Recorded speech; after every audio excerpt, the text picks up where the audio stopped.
Good morning, everyone. We are headed to Pine Bush today for a removal, 1,000 gallon install of a 275, I think.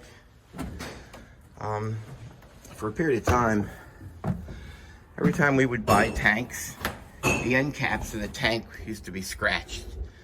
And it bothered the hell out of me. The tanks would have condensation in it. So we became a distributor from Granby. So we get our tanks directly from Canada. So I built this loft. I actually put down carpet so we could slide these tanks around up here and we don't scratch them. So we're up here on the loft now. We're gonna load up a 275. We're gonna bring it down on our hoist. Also, Granby raises their prices 7% 3 times a year. Amazing. Must be nice to just jack up your costs whenever you want and know you'll still sell the same amount.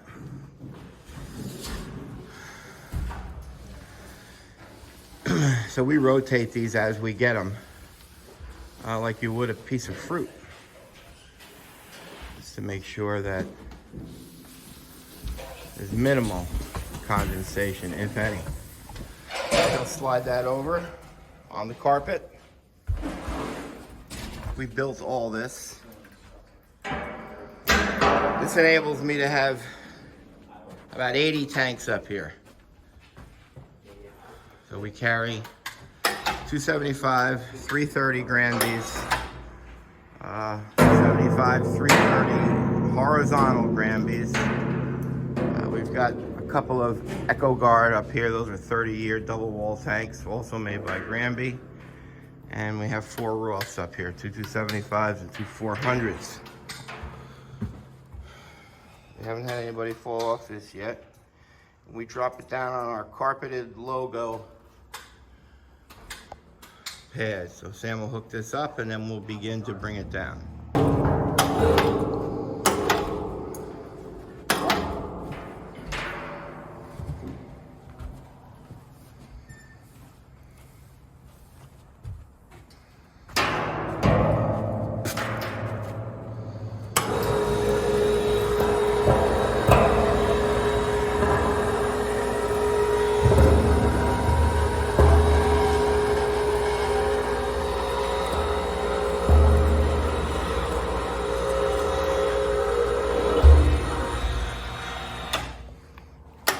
There you have it.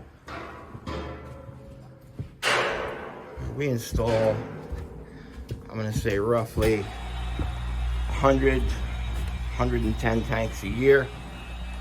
So we just like to have this all in stock with not one scratch on it.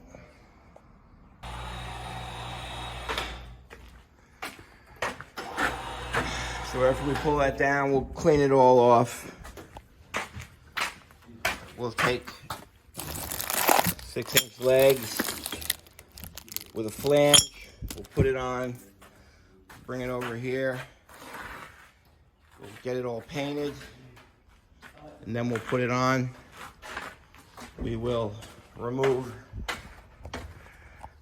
this bottom plug, tilt it over, make sure no water in there. Remove it if need be. Then we'll bring it into our trailer. We'll fasten it down there on our tracks. Then we transport it to Pine Bush. We just got some new drums. These things always have to be rotated. They don't have a good shelf life. A lot of water in this sludge. So when you got water down at the bottom of that drum, it starts to rust from the inside out. It's pretty dangerous carrying 55 gallons of sludge on the roadway when you've got that drum eroding, you don't even know it. So those things have to be circulated and rotated. Just another cost. Keep this company going. So today is a 1,000 gallon tank, so I need 9 to 10 tons. We have our compactable stuff already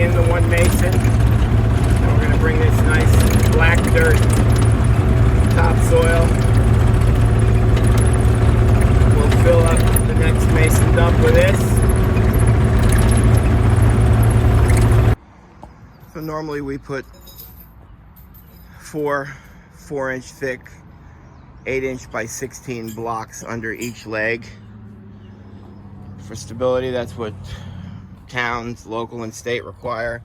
Today's homeowner wanted an upgrade, so we will install a prefab pad today. All right, we have made it to Pine Bush. Got to go look at the site. As always, safety. Just got to get these vehicles all off the road. See where we can put them without getting anybody killed. So Craig and Mike are over there now checking things out. I will watch on the road. All right, guys are gonna start offloading everything. We just met with the homeowner. Look at the roots from this tree going under the driveway. So we gotta be careful when we're in and out of here with that 9,000-pound track excavator. A couple of unusual things here. This is a 1,000-gallon tank. So it's almost 12 feet long, 48-inch diameter. Normally the vent will give you an indication on how that tank lies. So honestly, haven't seen this in 25 years. The vent comes up through the concrete. And oddly enough, there's another vent right here. And then there's that mystery pipe. So a lot going on here. I'm gonna say the tank probably runs this way. No place to put that pad and new tank here. So the homeowner has decided that she wants it right in this area. So the vent pipe has to be 2 feet away from an opening. So we'll make sure we vent it over by the fireplace. That's some stable ground there, so I kind of like that. I don't like it for visual. I mean, you don't want to see a tank when you're driving your driveway, but if it's not going in the basement, it's going outside, we're kind of limited on where we go and what we do. So I'll have to contour that hill nicely once I'm completed. So this is a fun one. A very nice homeowner.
right, this is the basement we're dealing with.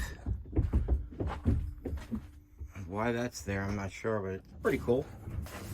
So Craig just drilled the line. That's a 3-foot bit right there, so we just made it through perfectly. So that's where the return and suction line will come in. And I guess we'll tack it along that beam. We'll bring it around, and then we'll install it to the burner right here. This house has got to be 120 years old. We'll find out from the owner. exactly. Looks like maybe Tank Master should be removing that tank.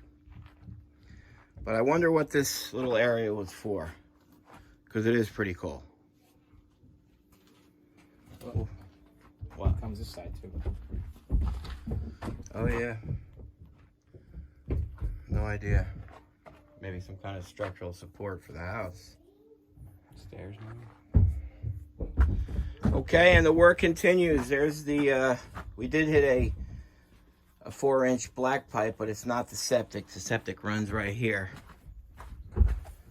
This unbelievable sand makes digging really easy. Also, it's perfect for a tank installation because it doesn't retain any water around the vessel. So even though that tank is a rather thin gauge, you can see the machine kind of scraped it and indented it a little bit. That shouldn't happen with a 1,000 gallon tank. So that is a thin one. We only had that vent pipe come, so I'm assuming these other pipes are for that above ground tank inside. And we come over here. That's where Craig just drilled through. And the pad's set in place perfectly.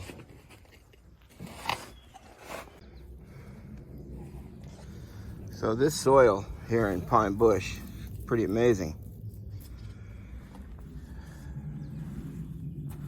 So if you notice, there's a handle here. Off to the side, there's your lifting handle. So I'm going to say that is a guy would stand off to the side with a rope tied to it, and he would help steer it as it got installed. Normally that's for 10,000 gallon tank, gas station. But again, we find out how old this home is. That's how they did it back then. This tank has not seen the light of day since 1940. How cool is that? Friday, Craig wants to head home. Coming up tomorrow, we have a payroll installation.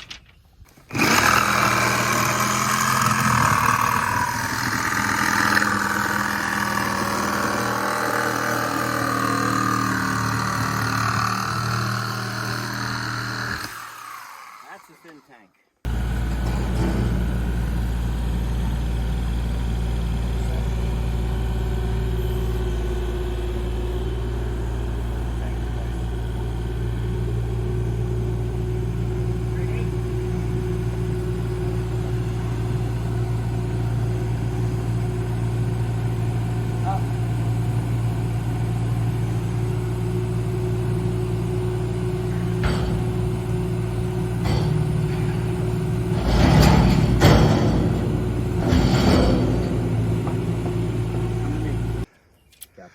Okay, Mike just finished making these drop tubes. They're flared on with a copper fit. All of our fittings are flared, none are compression. That's the return and suction. So that's installed perfectly 4 inches off the bottom of the tank. We'll set that in, screw it. And that, ladies and gentlemen, is how a drop tube is made. All right, so we've got the tank set in place. We have a little $100 bet going on, trying to estimate how much oil was in that underground because it was pitched. So we'll let you see that. Gauge is filling up. It's almost completely full. Can we get this thing to whistle? Nope. Oh. No. Those are closed. No. Air's not. Shut it. All right. We have a full tank now. So the rest of the oil that's here, unfortunately, we've got to pump into our truck. It's got to go in our vacuum truck, and then it goes to a facility we bring it to in Staten Island, where they charge me to take it. But that oil gets recycled within a week. That tank gets recycled today, goes to the scrapyard. All the sludge at the bottom gets recycled to different types of gel or oil-based products. Yeah. Go downstairs install these lines. Actually, I just spoke to the homeowner, and this house was built in 1820. So it's 201 years old. And I found out in 1942, this used to be a coal chute. This is, back then they used coal. So in the late 40s, that above ground tank was installed. And then I think she said about 20 years later, the underground tank was installed. So all this stuff is probably a little nerdy, but fascinating to me.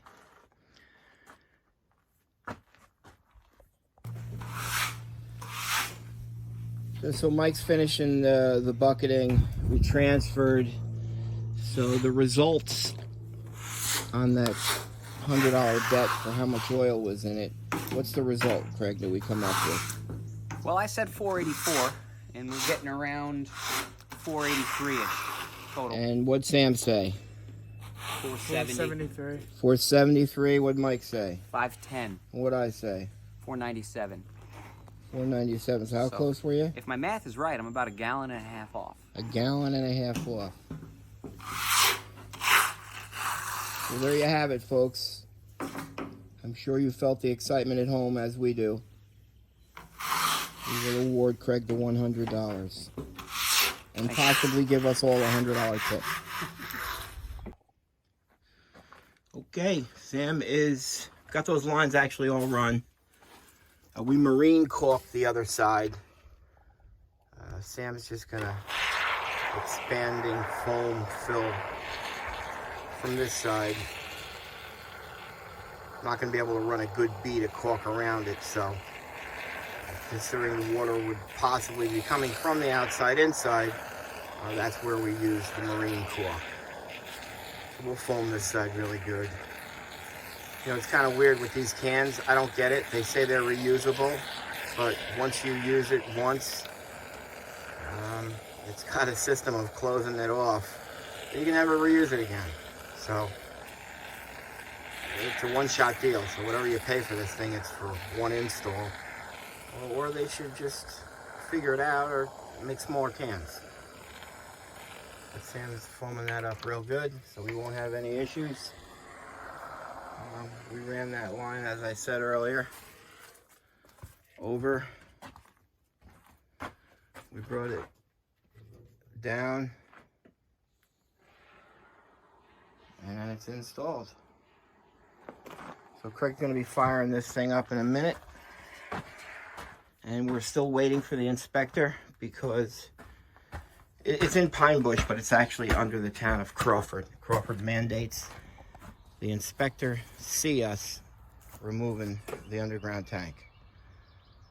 I guess in fear of a contractor puncturing a hole in it, or I don't know actually what their reasoning is. Maybe I'll ask him when he gets here. So we're waiting. We have a 12 o'clock to 2 o'clock inspection, and we've been done since 11, and hopefully we don't have to sit here for 3 hours. Mike buried that all. There's the line up and over. Like we do with everything, all of our black pipe is always painted. It's painted with a Granby gray. It's not a Rust-Oleum gray you get from Lowe's. It's directly from Granby. They're about $22 a can. And those are the legs that I showed you this morning with the flanges. They're all painted. I hate when I see a tank 2 months after it's installed and you see it's all oxidized and rust. Those two pipes and the legs, it just looks terrible to me. So that's not bad, I guess, considering we didn't have a lot of options. But because the sandy soil is so loose, we're gonna have a little bit of a cleanup here to do after we get it inspected, and we've got both our trucks waiting with the soil to backfill. So here it is at 2 o'clock. We still have no inspector. Waiting for him. And then I've got about an hour and a half worth of work right here to finish up. And we were ready for inspection at 10:30.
All right, we are all done.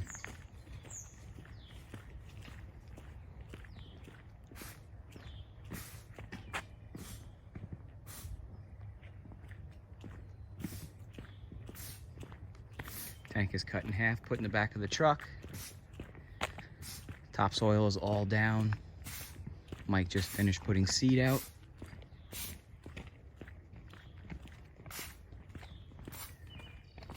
And there you have it. Bry's not here, but we have to say it. Another fine job by Tank Masters Environmental.